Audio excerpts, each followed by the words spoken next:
Israel Palestine వార్కి మన India Kashmir issue లాగా పెద్ద చరిత్ర ఉంది భయ్య. Hi eyes all eyes on Rafah అని చెప్పి సోషల్ మీడియాలో పర్టికులర్గా ఇన్స్టాగ్రామ్లో చాలా స్టోరీస్ చూశాను భయ్య. నేను చాలా మంది సెలబ్రిటీస్ ఇంకా కామన్ మ్యాన్ షేర్ చేశారు. అయితే మన సబ్స్క్రైబర్స్ అడిగారు అసలు మ్యాటర్ ఏంటన్నా, ఎందుకు ఇలా సెలబ్రిటీస్ ఇంకా చాలా మంది ఫ్రెండ్స్ షేర్ చేస్తున్నారని చెప్పి అడిగితే వాళ్ళందరికీ ఎక్స్ప్లెయిన్ చేద్దామని ఈ వీడియో చేస్తున్నాను. చాలా డీటెయిల్ ఎక్స్ప్లెనేషన్ ఇస్తాను. 6th క్లాస్ పిల్లోడు కూడా అర్థమయ్యేటట్టు ఉంటుంది. సో ఈ వీడియో మొత్తం చూడండి. సో బేసికలీ రఫా అని ఒక ప్లేస్ ఉంది భయ్య పాలస్తీన్లో. చాలా కార్నర్లో ఉంటుంది, ఆల్మోస్ట్ ఈజిప్ట్ దగ్గరలో ఉంటుంది, బార్డర్లో ఉంటుంది. సో దాని మీద ఇజ్రాయెల్ ఫైరింగ్ ఇంకా అటాక్ చేయడం మొదలెట్టింది భయ్య. అసలు అటాక్ ఎందుకు చేసింది, ఎక్కడ మొదలైంది, దానికి పెద్ద హిస్టరీయే ఉంది. 2023 7th October హమాస్ అని ఒక టెర్రరిస్ట్ ఆర్గనైజేషన్ ఉంది భయ్య. వాళ్ళు ఇజ్రాయెల్ మీద అటాక్ చేశారు భయ్య. 3000 మెంబర్స్ బార్డర్ దాటి ఇజ్రాయెల్ లోకి దూరి ఫెస్టివల్ టైంలో ఎంజాయ్ చేస్తున్న 273 members of Israel and foreign nationals ని అబ్డక్ట్ చేశారు. అబ్డక్ట్ చేయడమే కాకుండా చాలా మందిని షూట్ కూడా చేశారు అండ్ ఇజ్రాయెల్ మీద మిసైల్స్ కూడా వదిలేరు. దీనికి రిటాలియేషన్ ఇంకా రివెంజ్ గా గాజా స్ట్రిప్ అని ఒకటి ఉంటుంది భయ్య పాలస్తీన్ లో.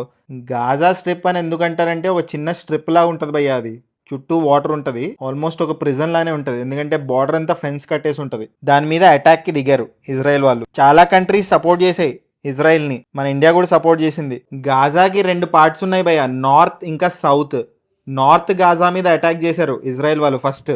సో గాజా స్ట్రిప్ మీద అటాక్ చేస్తే సో అక్కడ నుంచి పారిపోయి హమాస్ ఇంకా జనరల్ పబ్లిక్ మిడిల్ ఏరియాలోకి వచ్చారు. ఖాన్ యూనిస్ అనే ఏరియాలో టెంట్లు వేసుకొని బతుకుతున్నారు. కానీ కొంచెం గ్యాప్ తర్వాత ఇజ్రాయెల్ వాళ్ళకి ఇంకా రివెంజ్ మోడ్ తగ్గలేదు. సో మళ్ళీ అటాక్ చేశారు ఖాన్ యూనిస్ ఏరియాలో. సో అక్కడ నుంచి పారిపోయి సౌత్ గాజాకు వచ్చారు భయ్య, అదే రఫా. రఫా ఏరియాలోకి వచ్చారు.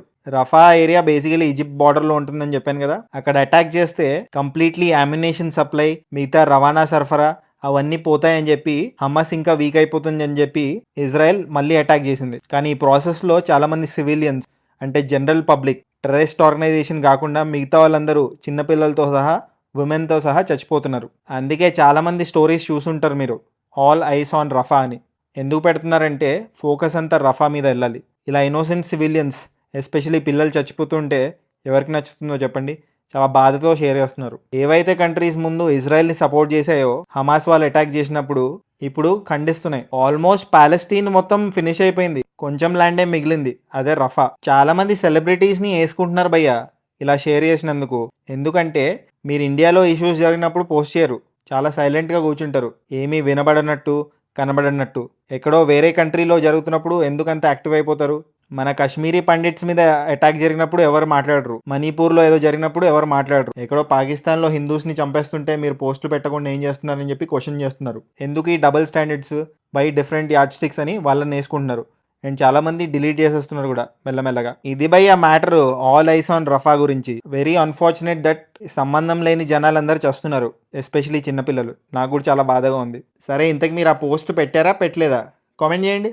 ఈ ఎంటైర్ ఇష్యూ గురించి మీ ఒపీనియన్ ఏంటి కామెంట్ చేయండి. పుచ్చుక్ పుచ్చుక్.